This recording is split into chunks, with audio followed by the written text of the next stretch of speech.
In this tutorial, I'm going to show you how you can really increase your resolution, really high resolution, to your image in Gimp. So what you're going to have to do is super nice and easy.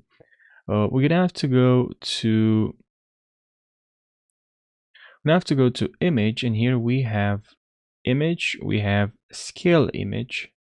So here now we can change our resolution. We can enter the height, the weight. Also, if you uncheck this image now, when you enter number, it won't change to the other part. But if you check this now, when you change, it will change down here. So we have proportionate image.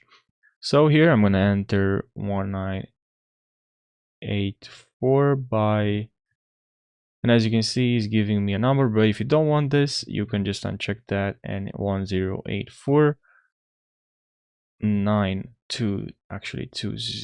here.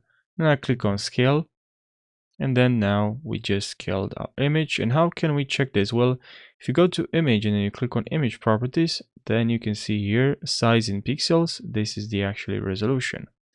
So I hope you found this short tutorial helpful. I hope it saves you time and you learn something new.